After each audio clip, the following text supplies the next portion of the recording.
Welcome to the Week 17 show of C4 Sports. The NFL regular season is almost over. Most of the playoff positions will be determined this weekend and the next. Plus, I'm going to give my opinion on my first real exposure to this NBA season. I can tell you up front that it is not flattering. With that said, let's get started. Christmas Day had a full slate of basketball and football games. But let's talk football first. Every NFL game on TV Christmas Day was absolutely not important. The only game that had any real relevance was the Lions and the Vikings game, of which the Vikings won. I don't have Netflix, nor was I going to subscribe for games that had no weight attached to it. The Cowboys beat the Commanders. Who cares? The Lions got beat by the Vikings, clearing the way for the Bears to take control of the NFC Central. Good deal. And the Broncos topped the Chiefs, who are irrelevant for the rest of the season. As for the weekend, let's start to talk about it. Saturday, the Texans play the Chargers in the early game. The Texans defense is serious, and the Chargers are trying to cement their position in the playoffs. Both teams really need this victory. Since the Chargers are at home, I'm going to give them the edge. CJ has yet to have a real signature game this season, and the Chargers are attempting to rid themselves of substandard postseason play for the last who knows how many seasons. So I'm going to go with the Bear. Harbaugh has his team believing in a higher purpose other than themselves. So I'm going to take the Chargers by 1.5. The second game Saturday is the Ravens and the Packers. The Ravens, their backs are against the wall. And the Packers, they're just trying to find a healthy quarterback. But due to the report that came out this past week about the problems that the Baltimore organization is supposedly having with Lamar, I expect the Blackbirds to protect Lamar. I expect them to come out starving and looking to eat whatever that has been packed, including the Packers. I'm going to take the Ravens by 2.5. Sunday, the game starts with the Steelers and the Browns. The Browns are in evaluation mode, and the Steelers, they're in win mode. This game is a little bit more difficult than how it looks on paper. Metcalf has been suspended for the final 2 games of the season, and the Steelers have no other go-to option. Metcalf's his production is about 3 times the next receiver's. Plus, Shedeur needs to have a win this weekend to help the Browns in the evaluation process. I'm going to take the Browns by 1.5. Next, we have the Patriots and the Jets. Other than a coronation ceremony, I don't know why the Jets didn't forfeit this matchup.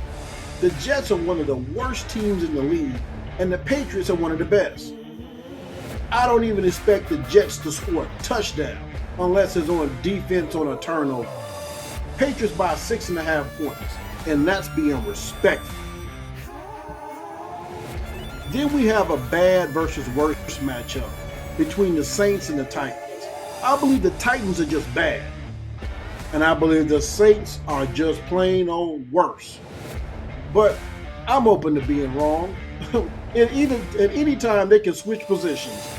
Either way, both teams will be drafted in the top 10. Let's move on.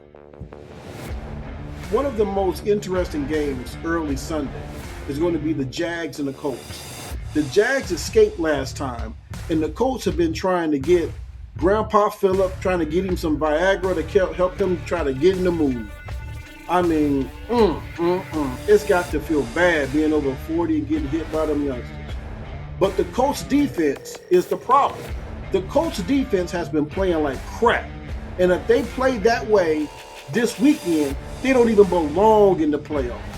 The Jags, on the other hand, they have been kicking ass and not worried or interested in what your name is. I'm going to take the Jags by 3.5. They deserve my endorsement. I am extremely impressed with them. The Bucs and the Dolphins game is almost a bad versus worst matchup. The Baker, he hasn't put anything in the oven in some time. And the Dolphins, they just fired their captain. This may be the last time, though, for this season that the Bucs have a chance to fight for a playoff position that is currently occupied by the Panthers.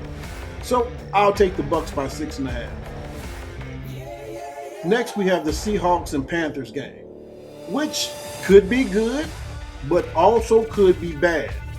The Seahawks are a very good team this year, but I can't figure out what the Panthers are.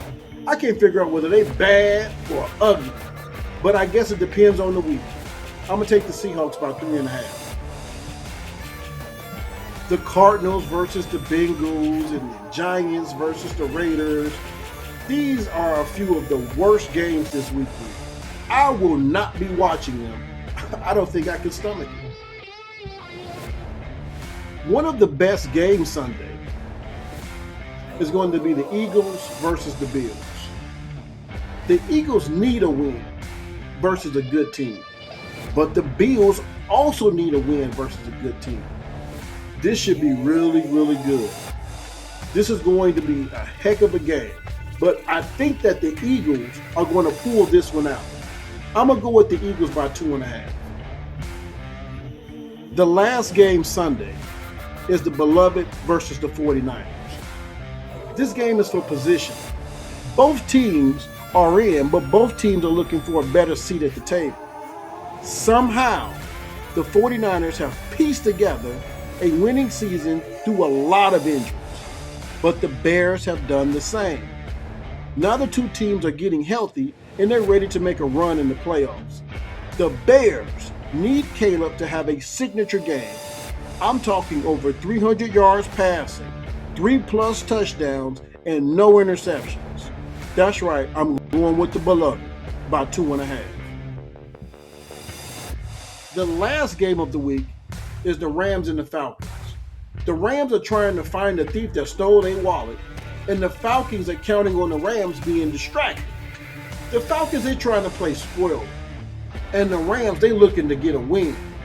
I think the Rams will get that win. I'm going to take the Rams by 3.5 points. Now it's time for my rant about the NBA games that I saw on Christmas Day. I told you this was coming. Now, I don't know whether or not it's the coaching or I don't know if it's the players. But I know I watched game after game after game, and all I saw was teams not taking advantage of their size nor their strength. What happened to veteran players putting young players in the torture chamber and making them suffer? All this running around in circles, all that stuff did was just make me dizzy. I mean, I couldn't take much of it. Basketball is now starting to look like soccer to me. Just a bunch of people running around in circles. I mean, I miss the physical play in the paint. It's to me, it's like, it looks like these youngsters are lacking a level of toughness, or the coaching has become metrosexual. The girls in the WNBA and college, they bang more than the guys do. I watched game after game of big guys running around the perimeter and playing small. I'm not interested. Get tough, play tough. Now we've reached a point where I'd like to thank you for watching this show. And to remember to not only just like this show, but to leave your comments so that I can mention you in future shows, giving you the pub that you deserve. C4 Sports, where we blow up together.